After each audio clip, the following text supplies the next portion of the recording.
Glória a Deus. Graça e paz do Senhor. Amém? Louvado seja o nosso Deus. Dá você. Depois tem um tempo que eu não venho aqui na frente, que a gente fica o coração meio cerrado. Mas nós queremos agradecer, irmãos, nessa manhã pelo privilégio de estarmos diante da presença do nosso Deus. Dessa presença tão gostosa. Eu não sei se você tem conseguido mensurar. Mas semana passada não tinha como a gente estar aqui se não fosse se derramando assim, né? Em bicas diante de Deus, e hoje não é diferente. Irmãozinho, essa manhã a palavra de Deus para o nosso coração é sobre um coração comprometido com a palavra. Nós estávamos ali 8h30 na praça e o pastor perguntou: alguém sabe o que nós celebramos hoje? Né? E hoje nós estamos celebrando, hoje é o dia da Bíblia, né? Segundo domingo.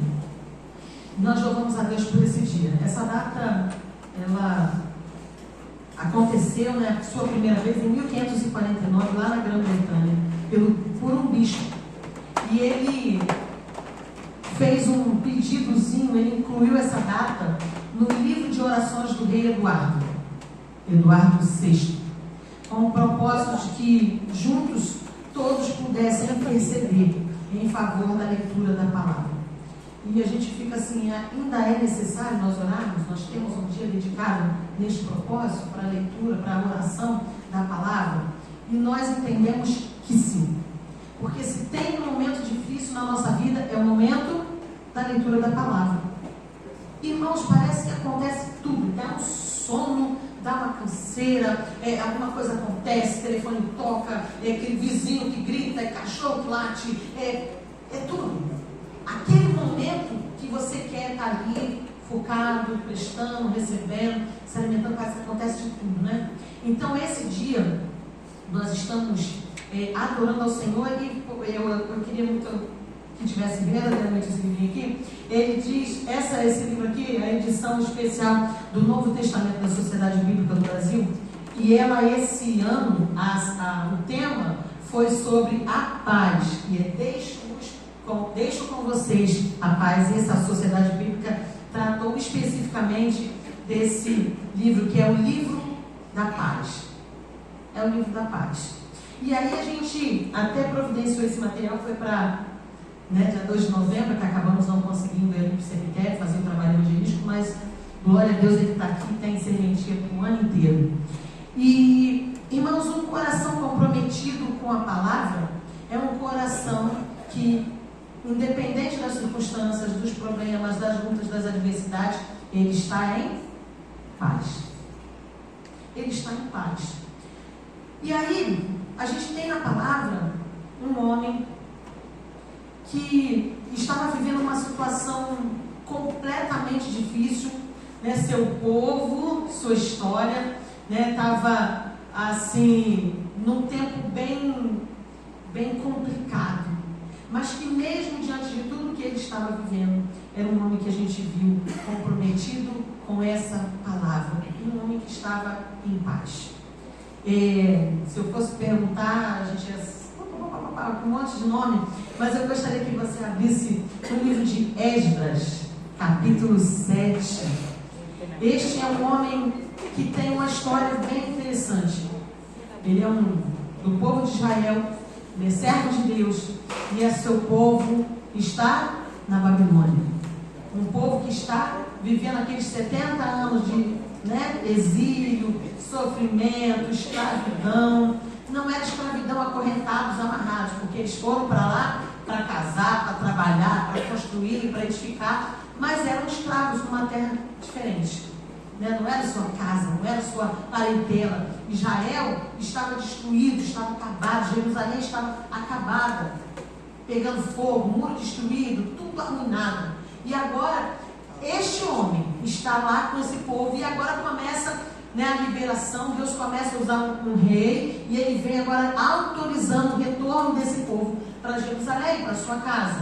O primeiro pelotão sai, e agora 30, 40 anos, 50 anos depois, vem Esdras com o segundo pelotão, voltando para reconstruir. Então, o primeiro grupo foi para restaurar, para começar a cuidar da cidade, que Esdras agora vem com um propósito muito especial. Mas o livro de Esdras, capítulo 7, versículo 6 e o 10 nos diz assim, versículo 6: este Esdras, porque aqui a gente abrindo o versículo, lá no capítulo, no versículo 1, ele vai dar a genealogia todinha para mostrar quem é Esdras. E o versículo 6 vai dizer: este Esdras subiu de Babilônia e era escriba, hábil na lei de Moisés, que o Senhor Deus de Israel tinha dado, e segundo a mão do Senhor seu Deus, que estava sobre ele, o rei lhe deu tudo quanto lhe pedira. Quem estava sobre Esdras?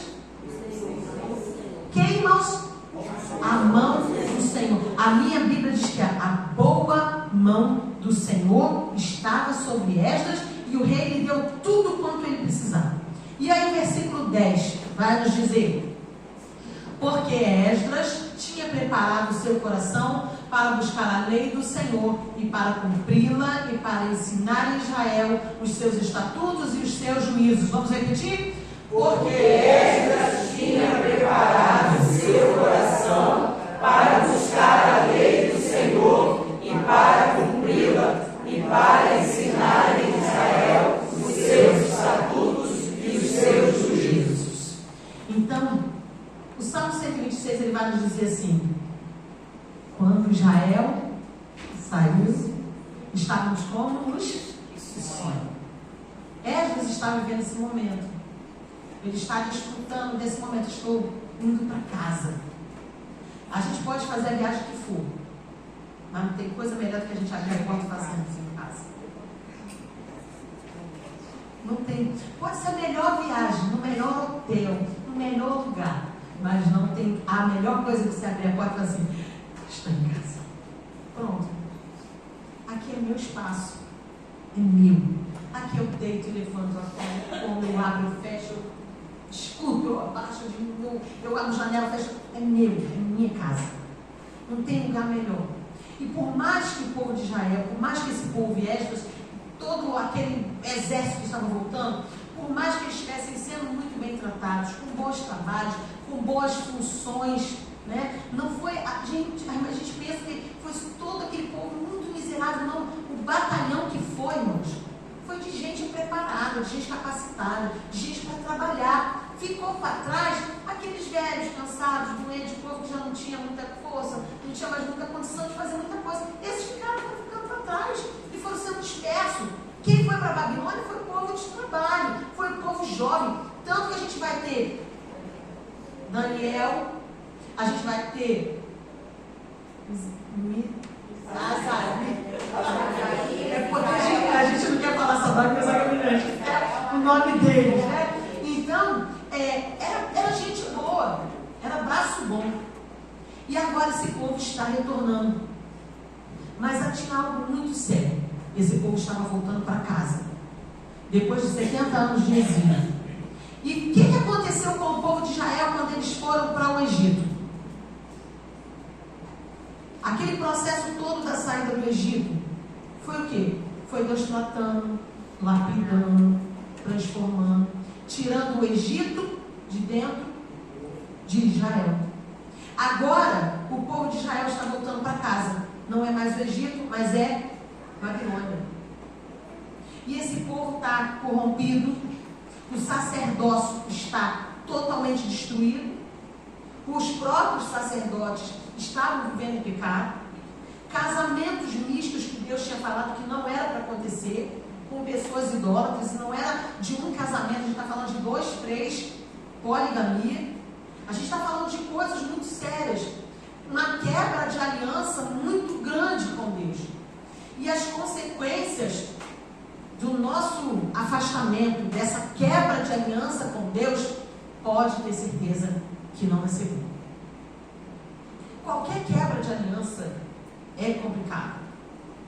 Mais ainda a nossa aliança com Deus. Mais ainda. E aí a gente vê agora esse povo voltando, retornando. E Esdras, a gente leu ali no texto que ele era um sacerdote preparado, que se envolveu. Ou seja, Esdras estava na Babilônia, vivendo no meio da Babilônia, no meio do povo da Babilônia, no meio da idolatria da Babilônia, no meio da corrupção generalizada da Babilônia, no meio da imoralidade da Babilônia, mas ele não se deixou contaminar pela Babilônia. Alguma coisa diferente de nós hoje? Porque a gente às vezes olha para a Bíblia e parece que a gente vive num mundo que é muito diferente do passado. E não tem nada, irmãos. Eu tenho dado aula para os adolescentes esse ano, eu tenho falado para eles, por que a Bíblia é tão atual? Ela não cai no desuso. Porque o pecado é o mesmo. E nós repetimos os mesmos erros lá de trás. Então o que mudou? Nada. Nós precisamos da palavra de confronto, nós precisamos dessa palavra nos desafiando, nos lapidando, nos transformando todo dia, igual o povo lá de trás. Então hoje, a palavra de Deus é tão viva, tão eficaz e tão poderosa quanto foi para o tempo do povo no Egito, quanto foi para o tempo do povo na Babilônia, e é para nós hoje, da mesma maneira. A gente tem a corrupção, a gente tem degradação moral, a gente tem um sacerdócio totalmente manchado, maculado, destruído. A gente tem os escândalos se espalhando pelo país, pelo mundo, daqueles que seriam os responsáveis de levar essa palavra com responsabilidade. Então precisamos ainda voltar, e precisamos que Deus levante nos nossos dias, que seja você hoje para falar assim: Deus, eu quero ser um Esdras. Eu quero ser esse sacerdote, eu quero ser esse profeta, eu quero ser esse homem, essa mulher, boca de Deus nesse tempo, que vai vir para restaurar, para consertar, para arrumar, para botar no lugar. Eu quero me colocar na brecha, eu quero ser um instrumento de transformação e de mudança. Você e eu, nós não podemos nos conformar com o mundo que nós estamos vivendo, nos aformar dentro dele. Romanos vai dizer, olha, não nos conformeis, ou seja, não entra no molde, não entra na forma do mundo, mas transforme a sua mente. Por quê? Pelas minhas palavras? Não, pelo poder da palavra. Transformados pela renovação da sua mente. E a minha mente, ela só é transformada, ela só é liberta pela palavra, pelo conhecimento da palavra. Então, em primeiro lugar, homem, mulher, jovem, adolescente, junior, todos nós. Essa palavra não é para o mais velho, essa palavra é para todos nós. Você está aqui hoje, e eu costumo dizer assim, que às vezes a gente vai cultuar e ouve uma pregação, e a gente fica assim, ai, Letícia precisava tanto estar aqui hoje, mas a Letícia não está. Ai, mas ela era toda para a Letícia, mas eu estou vendo ela, hoje, como ela precisava estar aqui. Ela estava aqui? Não. Então aquela palavra era para mim, não era para ela. A gente adora indicar a palavra, não, era para fulano, olha, perfeito, tinha que estar aqui. A gente gosta de usar, mas sou eu que estou aqui, então ela é para mim. Eu precisava daquela palavra naquele momento, naquela hora. Então eu preciso hoje, cada um de nós, assumir essa responsabilidade. Esdras estava na Babilônia, mas não vivia, não agia e não pensava como eles. Por quê? O versículo, capítulo 10, vamos desligar o nosso celular, por favor. O versículo 10 nos diz, pois Esdras tinha decidido dedicar-se a quê? A estudar a lei, ou seja, a buscar a lei do Senhor. Quanto de envolvimento eu tenho dedicado a essa leitura? Quanto de tempo eu tenho me dedicado em conhecer, em buscar a lei do Senhor? Meu alimento espiritual está sendo só quando eu entro no domingo na igreja, às 10 horas da manhã? Porque nem para a escola dominical às 9 a gente vem. Mas eu quero ser alimentado. Eu quero estar revestido de Deus. Eu quero ter ousadia para botar a mão, para expulsar demônio, para curar, para fazer o impossível. Mas eu não quero pagar o preço de vir aprender a palavra. Como que eu vou ser forte? Como que eu vou ter ferramenta? Eu encontrei com uma pessoa e falei assim, cadê você? Falando, estou passando por muita luta, estou passando por muita luta, estou passando por luta. Tá, mas se você não vem na igreja, não vem se abastecer, não vem se alimentar, não vem se fortalecer, como que vai ter força para resistir o que está lá fora? Para enfrentar o que você está enfrentando lá fora. E não é fácil a luta dessa pessoa. Então a gente quer, mas a gente não quer pagar o preço. Esdras, ele aplicou o coração, ou seja, ele teve uma ação, ele se empenhou. uma vida de vitória sobre o pecado, sobre o mundo e as paixões, é pela palavra. Não tem outro caminho. Por que da insistência? Irmãos, vamos ler a palavra. Lê a palavra. Você já leu a palavra esse ano? Você já leu a Bíblia esse ano? Você já leu a Bíblia esse ano? A gente está aqui, ó, ano após ano estudando. E o que a gente está fazendo com isso? Que valor eu estou dando para isso? Meditar dia e noite. Moisés, Deus, quando vai falar para o povo, eles andavam, e hoje, até hoje, eles usam, né? Botam aquela mezuzá, né? Na testa, na fronte, para levar, para ter a palavra. O livro vai dizer assim, que você precisa ensinar para o seu filho de manhã, de tarde, de noite. É sentado, comendo, tomando café, é na rua, é passeando, é no circo, se divertindo, é na praia. Olha o que Deus fez para nós. É isso que Deus fez para mim e para você. Se hoje nós estamos desfrutando desse jardim, desse campo maravilhoso, porque Deus fez para nós. Irmãos, isso é falar de Deus de manhã, de tarde, de noite para o meu filho. Não é eu pegar, trazer ele para a igreja, botar ele sentado no banco, fica aqui. E eu estou cultuando.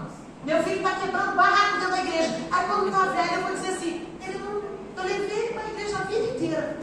Mas você ensinou ele a adorar a Deus? Você gastou tempo com seu filho? Meu amor, aqui agora não. Brincar não, conversar não, mexer não. Agora nós vamos adorar.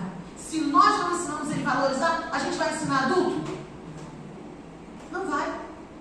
É a mesma coisa que eu botar um shortinho na minha filha e trazer ela para a igreja com 4, 5 anos de idade. Aí quando ela chegar adolescente, eu vou falar assim, minha filha, essa roupa está indecente. Mas mãe, eu fui para a igreja a vida inteira com short.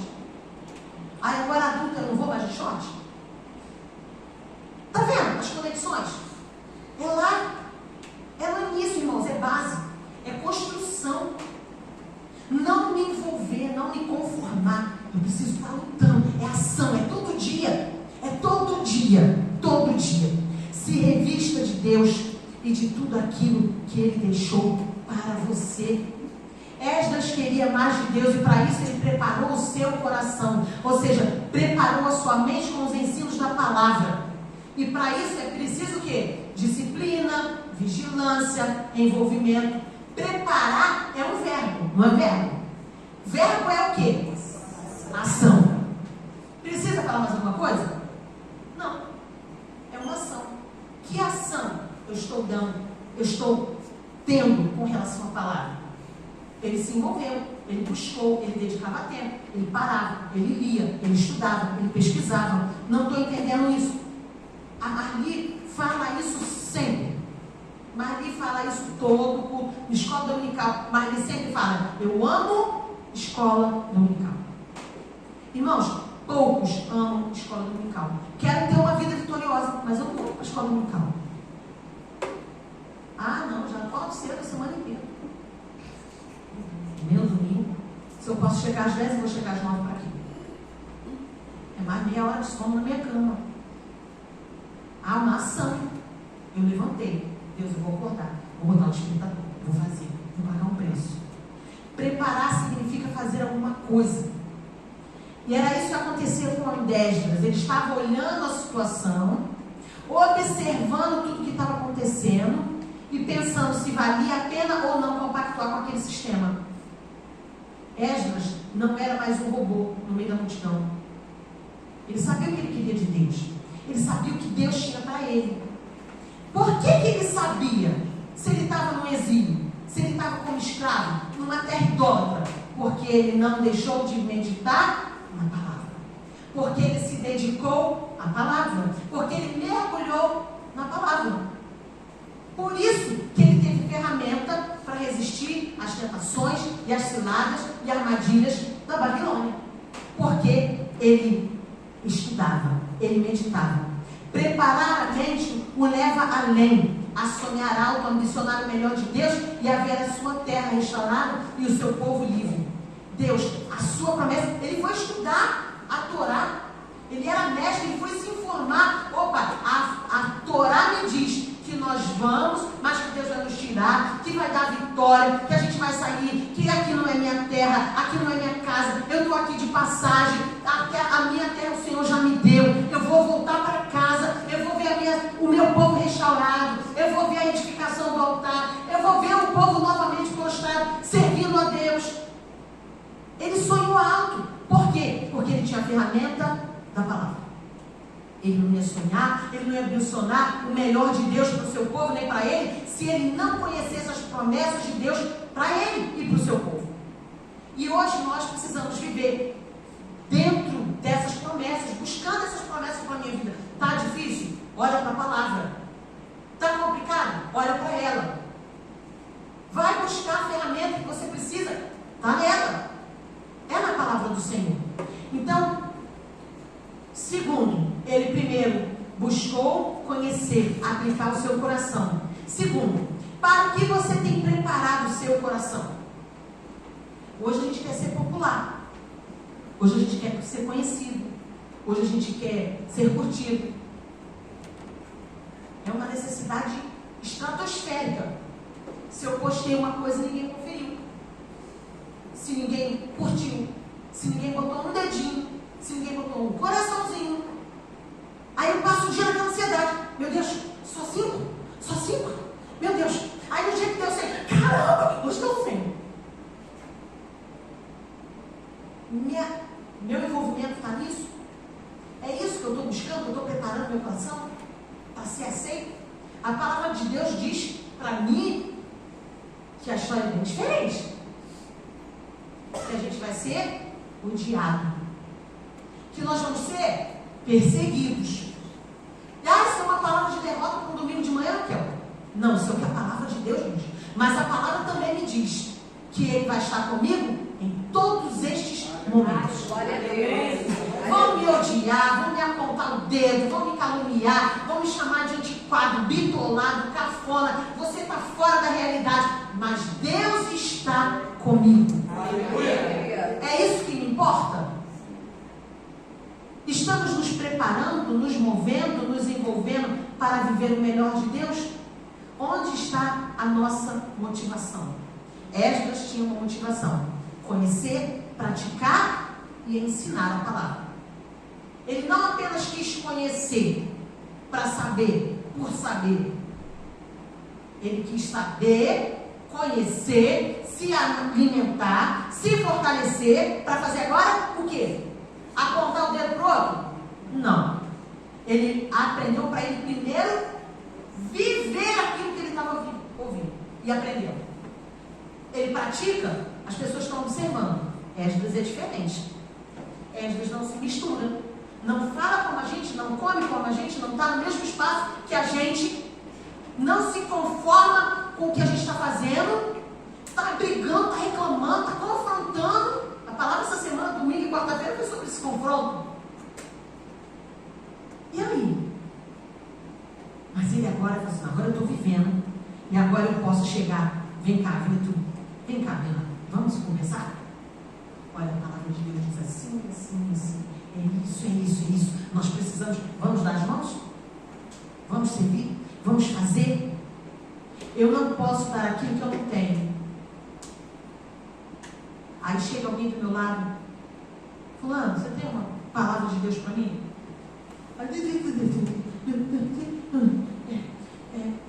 Numa próxima oportunidade eu trago uma palavra de Deus para você. Meu Deus, pastor, pelo amor de Deus, me pediram oração. Meu irmão, me dá uma palavra. Eu já recebi telefonema, uma mensagem uma vez, uma pessoa: preciso pregar num lugar, manda uma cópia da sua pregação para mim.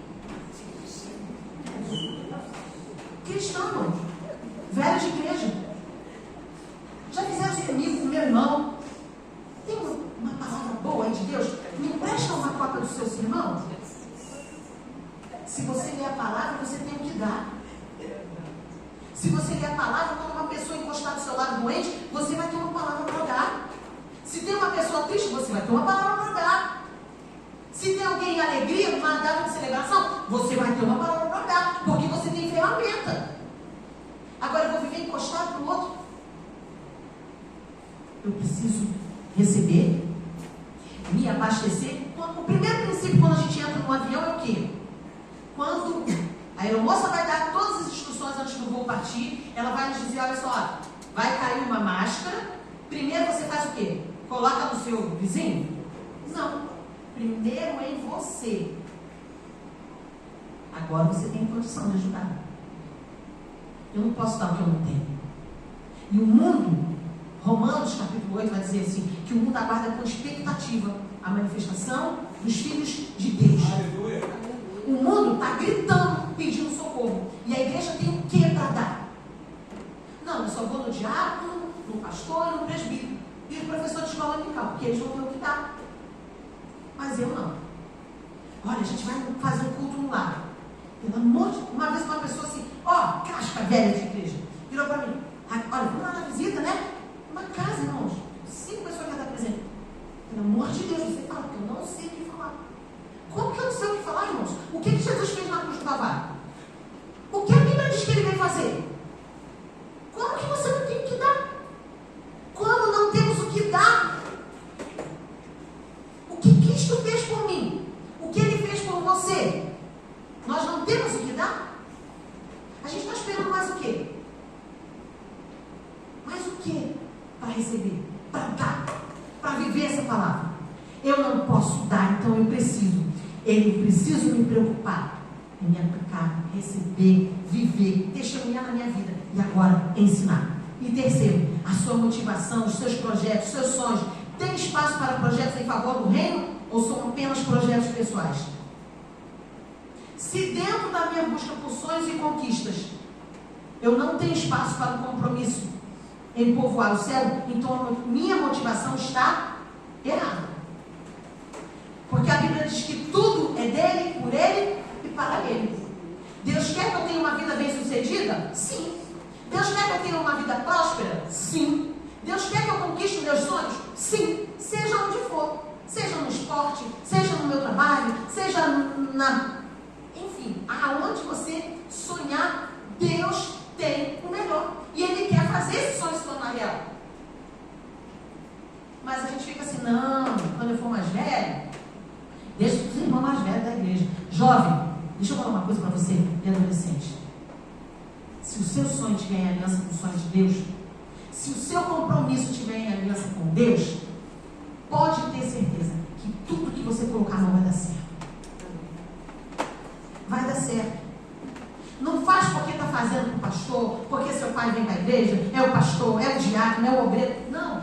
Faz porque eu quero ver o melhor de Deus. Sonha, mas inclui no seu sonho povoar o céu. Eu quero ser um bom jogador de futebol, mas quando chega lá eu quero ganhar muita gente para Cristo. Eu quero ser uma excelente atleta da natação, mas eu quero ganhar gente para Cristo. Eu quero ser um médico muito bom. Senhor, quando eu colocar a mão, eu quero que essa mão, que o teu Espírito esteja usando, e eu seja um instrumento para curar, para trazer vida, para trazer esperança. Seja o que você estiver fazendo. Eu já falei aqui algumas vezes, eu trabalhei anos de faxina, e quando eu chegava na casa, quando eu terminava a porta, quando eu entrava, se eu entrei, amém, pelo amor de Deus, fiz meu trabalho, quando eu terminava, eu ia trancar a porta, eu falei, Senhor, abençoa essa casa, obrigado por essa porta, porque me receberam, meu sustento, ele disse, abençoa, que te conheço, porque se ele escolhe abençoado, eu sou abençoado. Deus usa o ímpio para nos abençoar, irmãos. Então nós precisamos fazer a diferença. Olhe para o seu lado, tem um lugar vazio? Será que a gente consegue imaginar 2, 3, 4 vezes além do que nós estamos aqui hoje? A gente já fica preocupado com um jantar de final de ano. Poxa, vai estar cheio. Mas será que a nossa preocupação é por causa de um jantar de final de ano? Não. A gente quer ver a igreja lotada. A gente quer ter que fazer um culto de manhã, de tarde, de noite. A gente quer ter que alugar um sítio para ir passar o Réveillon, porque não vai dar 200, 300 pessoas. Amém por isso? Amém. Mas eu estou me conformando porque o banco está vazio. Porque quarta-feira tem 10 pessoas só na igreja. Eu estou conformada. Deus sabe. O pastor está lá. Tem um irmão lá na porta. Glória a Deus. Mas aonde está o meu envolvimento? Aonde está a minha preocupação em trazer alguém? Aonde está a minha preocupação em revelar essa palavra de Deus? O que Deus fez na minha vida? A gente se acostuma com as bênçãos. A gente se conforma com elas. E a gente esquece que tem alguém precisando também. Então, hoje, a palavra de Deus está nos despertando. O versículo 6 vai nos dizer que o rei Artaxerxes foi benevolente com Esdras, dando-lhe tudo quanto ele precisava, porque a boa mão do Senhor estava sobre ele e o abençoava. O segredo da nossa vitória está em ter um coração comprometido com a palavra. Se atentamente ouvir e obedecer todas essas bênçãos, eu vou precisar ficar me matando. Vem bênção, vem bênção, vem bênção. Não, eu estou indo, estou trabalhando, estou fazendo a minha parte. E as bênçãos estão vindo. E Deus derramando, salvando. Eu estou envolvido e Deus está mandando, está fazendo, está abrindo porta, abrindo janelas que caem no céu em nosso favor. Quando a minha vida está firmada nessa palavra, nós podemos fazer como a sociedade bíblica está dizendo: deixo com vocês a paz. Essa palavra vai trazer o refrigério, vai trazer paz, o conforto, a esperança. Esdras buscou a lei do Senhor. E nós queremos buscá-la também, ou estamos preferindo ficar sem o conhecimento da palavra para não ser cobrado? Porque aquilo que eu não sei, eu não posso ser cobrado. Então, às vezes, a gente não vem para a escola, a gente não vem para o estudo bíblico, a gente não vem para o culto, porque eu não quero ouvir. Porque se eu ouvir, eu vou ter que praticar. Eu sei que Deus vai cobrar. E a gente conhece, a gente sabe que Deus cobra. Então, eu estou disposto, ou eu prefiro nem ouvir, para ninguém falar assim: olha, irmão, Deus, ó, isso eu não sabia, então, Senhor, deixa pra lá. Segundo, Esdras não buscou apenas, mas ele cumpriu. Cumprir essa palavra às vezes vai ser muito difícil, porque vai tocar em áreas da nossa vida que nós vamos precisar de mudança, nós vamos precisar deixar algumas coisas, nós vamos precisar nos posicionar, e posicionamento às vezes incomoda. Abandonar às vezes incomoda. Esdras ensinava. Ele reuniu o povo contaminado pela Babilônia, leu o livro. Eu amo quando você vai abrir Esdras e Neemias, que eles vão reunir agora todo o povo, consagrar o altar, preparar o sacrifício, e eles vão ficar um dia inteiro com Esdras só lendo a palavra. Olha, a Bíblia diz isso. Em pé, irmãos, no sol, ninguém estava sentado, confortável, não. Todo mundo em pé. E ele lendo. Sabe o que isso foi trazendo? Libertação. O povo começou a chorar, começou a se derramar, porque o Espírito Santo foi confrontando, foi entrando, foi libertando, foi transformando. E aquele povo começou a se aquecer. A brasa começou a aquecer novamente. E o povo voltou a adorar a Deus. Nós precisamos voltar a essa intimidade. Que 2023 seja um ano para nós aplicarmos nosso coração em conhecer, praticar e ensinar a palavra de Deus.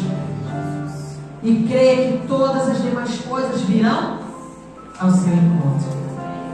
O tempo que você dedica à palavra de Deus não é em vão. Não é tempo desperdiçado. Não é tempo para a palavra, é o melhor investimento para a sua alma.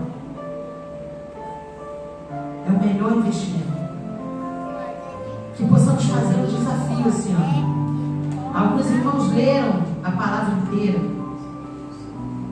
Talvez você vai falar assim: Raquel, mas eu não consigo ler ela toda.